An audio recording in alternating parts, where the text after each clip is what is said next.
My name is Chris Finkel. I'm a third generation electrical lighting store business owner in the beautiful city of Belleville, Ontario. There's a lot going on my street lately, so I'm really excited to see what's happening. And the Confessions of a Rock and Roll Cameraman is an unbelievable podcast that I wish everybody would watch.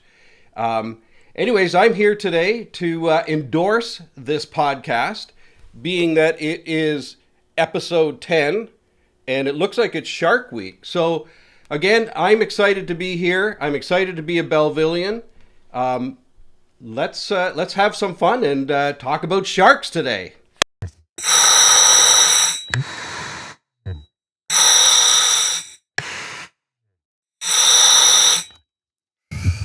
Hello and welcome back to another exciting episode of Confessions of a Rock and Roll Cameraman. It's Shark Week and I'm here with underwater photographer, videographer, and scuba diving guru, Tony Wanamaker. Thank you, mate. Yes. I know it sounded a little bit like Darth Vader there, but that's life-saving equipment. And I just have to ask you, Tony, you're a cameraman. You're a master of lenses and cameras and camera styles and technology. Awesome. What inspired you to become a scuba diver? Well, I'm going to ask Elizabeth to zoom in on this fella here. And that guy in a movie Thunderball, so Creature from the Black Lagoon, right?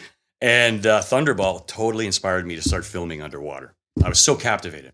Creature of the Black Lagoon. That doesn't really smack of scuba diving. Well, some great underwater scenes with a fellow named Rico Browning, who was using a rebreather to shoot the creature parts underwater. And lo and behold, working under the sock, I had a chance to contact and work with him, right? And chat it up. So I was blown away. And he was also the director of Thunderball. So that's how I started that pursuit. So I realized that, hey, you know what? I'm going to take this camera knowledge and I'm going underwater with it, man.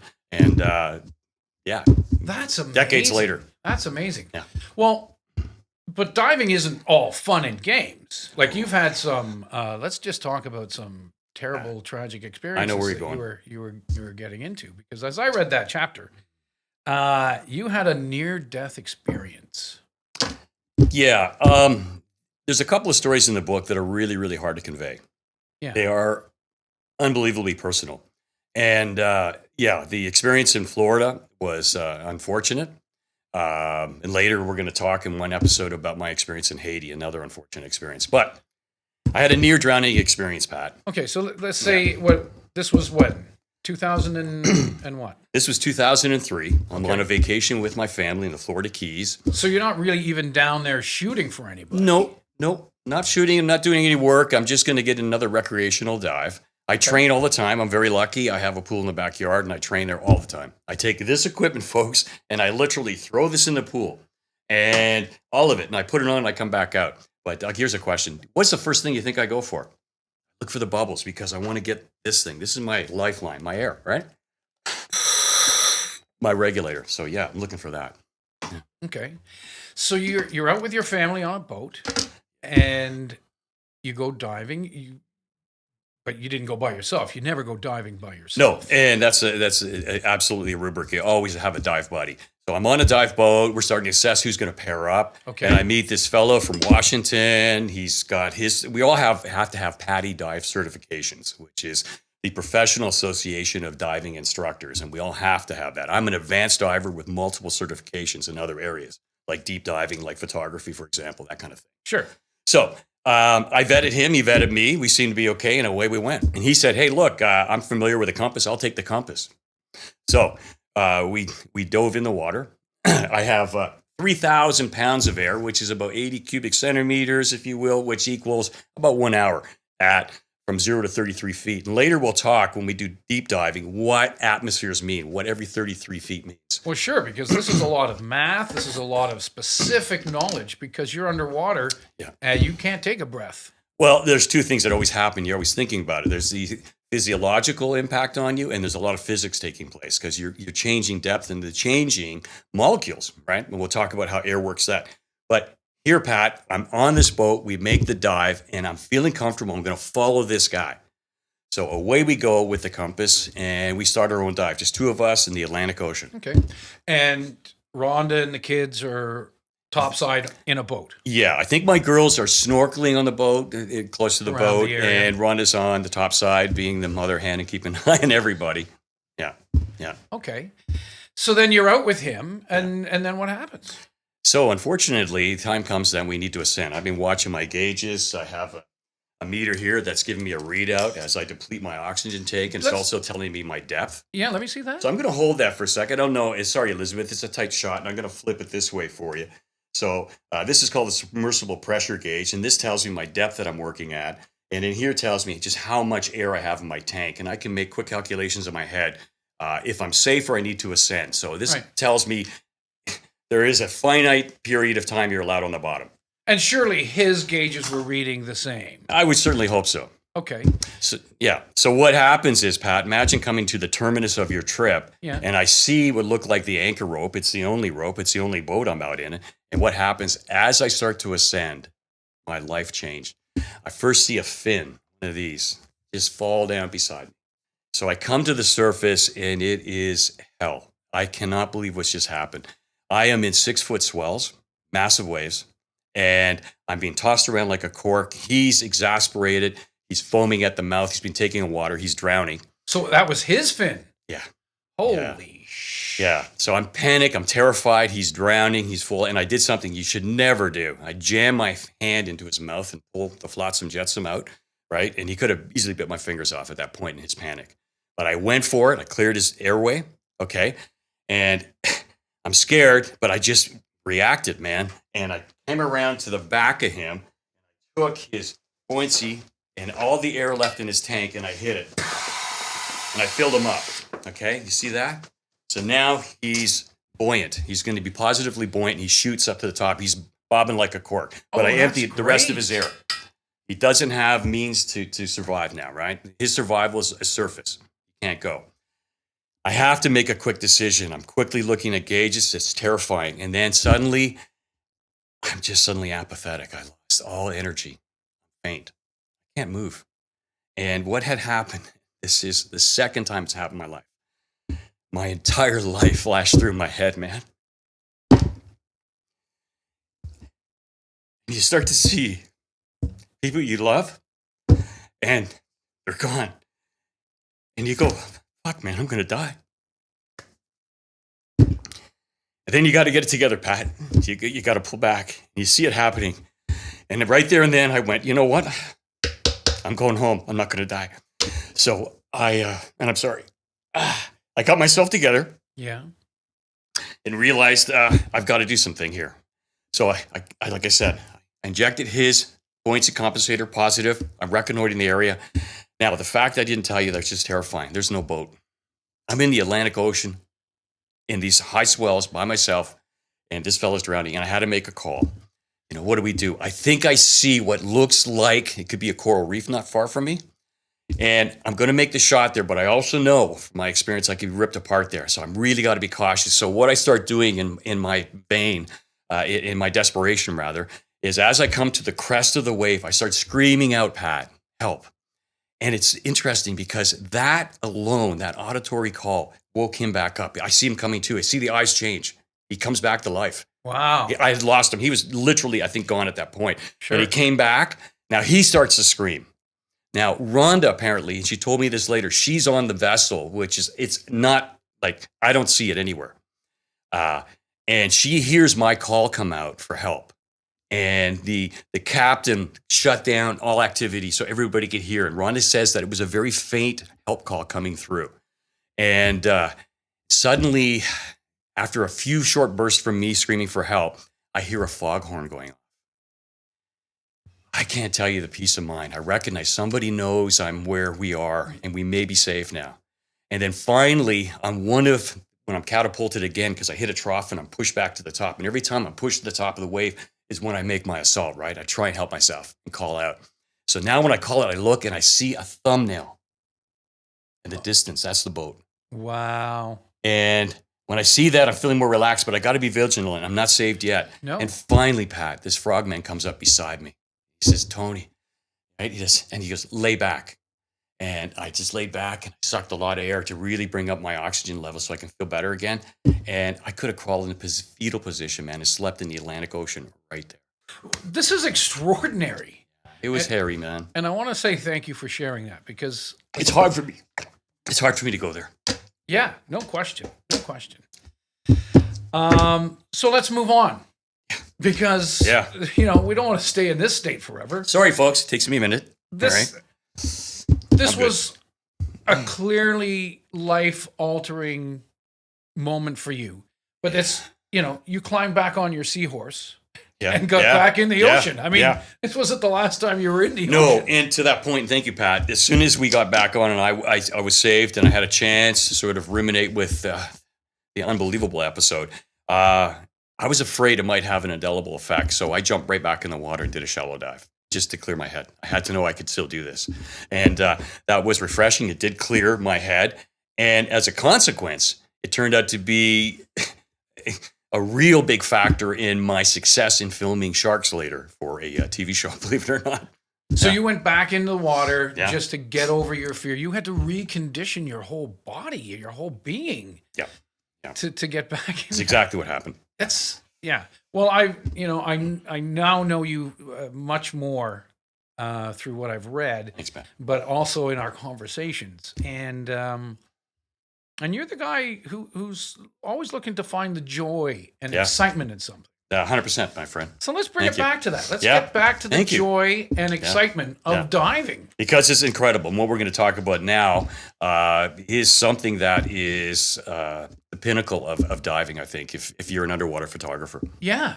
So let's go to 2006, a mere 3 years later. Yeah.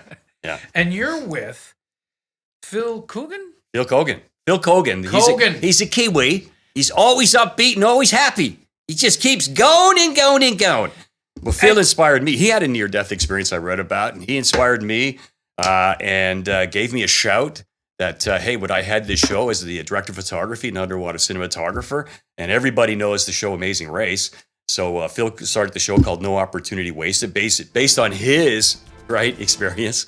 Never let a day go by. Never waste it. Right? That's amazing. Mm-hmm. So he called Phil from the Amazing Race. He calls you up and he says, "Hey, Tony, I want you to come swim with sharks." Absolutely. I'm in. Now, how did he get a swim with sharks episode happening? Well, there was two fellows, apparently. The premise of the series was to take somebody who was afflicted by something and bring them back in. And so, for example, in this case, there was two fellows. One, there was Michael and Kyle. I won't mention now last names, but Kyle was in Hawaii on a trip, and he was attacked while he was surfboarding. He was attacked by a tiger shark. They're really vicious. This thing was driving into his thigh, ripping it apart. He could look down. He made eye contact. He saw his flesh being ripped apart. He started punching it in the face, and it was enough that it released, and he could swim back to shore. Consequently, on the other side of the island, there was a guy, Michael, was vacationing with his wife and saw this reports came in because it was big news, a shark attack, right? Well, sure. It was bloody. It was awful. Yeah. So we managed in the show to find both of them and bring them together in the Bahamas. And we were going to condition them, Pat, to slowly work through their fears. And ultimately, we're going to take them to the bottom of the Atlantic Ocean in the Bahamas at 70 feet. And we were going to feed them tuna heads. They were going to feed sharks. Oh, my God. Yeah. Unbelievable, right? Yeah, that is absolutely unbelievable. I don't know if I could do that. I'm going to be honest.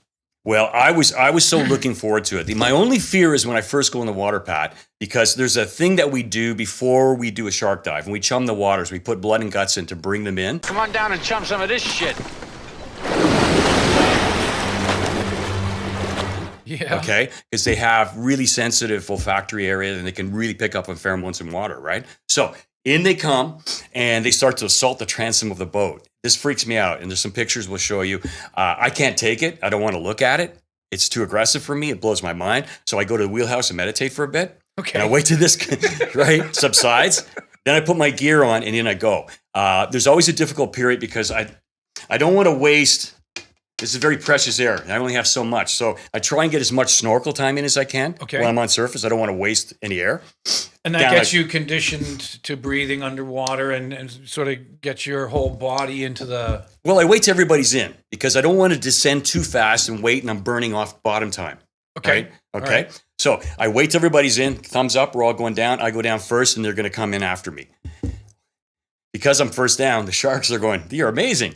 And so the big ones, the sweet daddies, and that's my own colloquial term for the 6 to 8 footers, man. And you know it. And they come in and they are stealth and they just glide.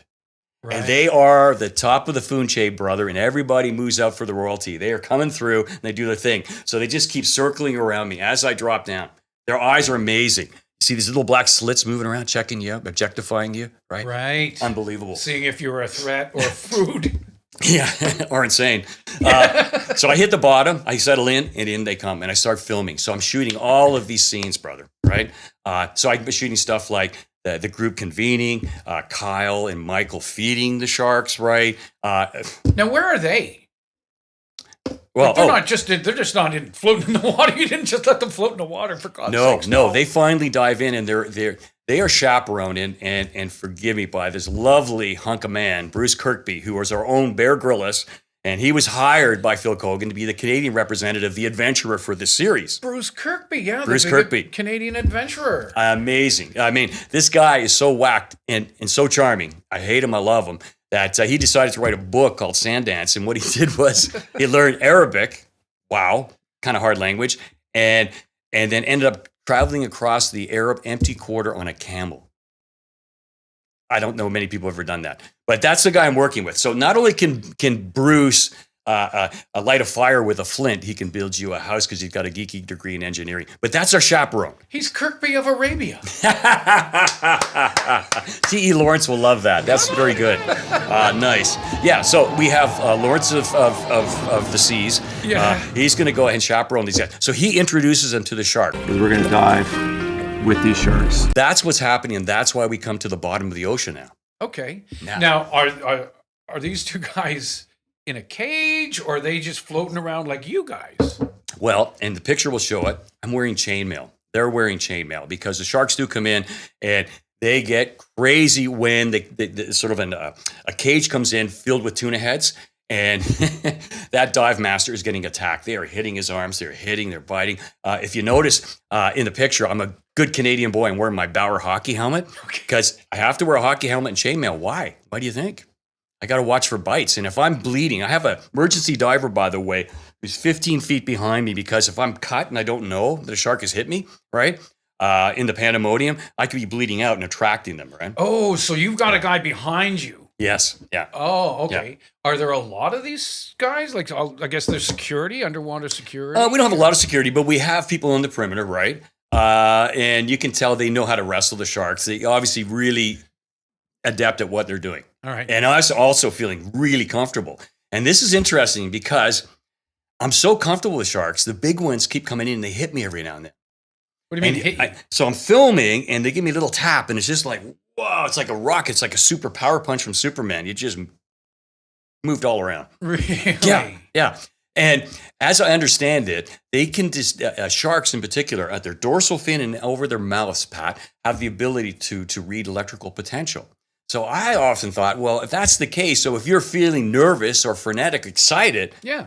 wouldn't you have a change in electrical potential in your brain, right? Well, sure. So they pick up. So I hate to say it. I don't know if it's something else. I hope it's just because I'm calm, but it was dead calm for the sharks. And they're probably, what's going on? We don't see any electrical potential, right? What's going on in there? You're underwater data. Right? Underwater data. So it's incredible. And I think that intrigued it. And I tell you, Pat, there was a shot, and this is the greatest shot. Jordan Junk, unit photographer, got this for the CBC. Great picture, and we're going to show you. And you'll see me with the camera, and just after that shot, I look up, and you get that feeling? You get that feeling somebody's staring at you, and finally you turn around and you look? Well, imagine when you look, and it's this large, damn gelatinous eye with this black slit, and it's moving around at you I felt like, ooh, am I naked? Like I felt compromised, man. Right? And I thought, was this thing like 8 feet long? 8 feet long. It felt like an interminable amount of time where this locomotive went by me, right? But I was intrigued. I tell you, it was so sublime. I thought I was going to suck all the air out of my tank that moment, man. I was just like, this was incredible for me. Now, the kicker is just right after that happened. And you take a look at the shot again. Yeah. You see the monitor. Another shark came in and wasn't paying attention. And two of them attacked me, right? And one hit it, knocked the camera down and cut the monitor off. So I did a little MacGyver. Wait a minute. Just a little MacGyver. Like the monitor that you get to see what you're filming with. Mm-hmm. Oh, shit. Yeah, so exactly. So the show's over. It's a big deal to go up. What am I going to do? Yeah, how do you find it? I found the copper electrical contacts underwater, and I managed to squeeze them on. And our friend earlier, electrician, Finkel will appreciate this. So I got contact now, and I put it back up, and I got a picture. And I finished the afternoon. Yeah. Very cool. Very cool. But I want to talk about, brother, about the technical dive. Yeah, so you want to talk about a technical dive because this is where we get involved with math and science and gear. Yeah. And life-saving technology.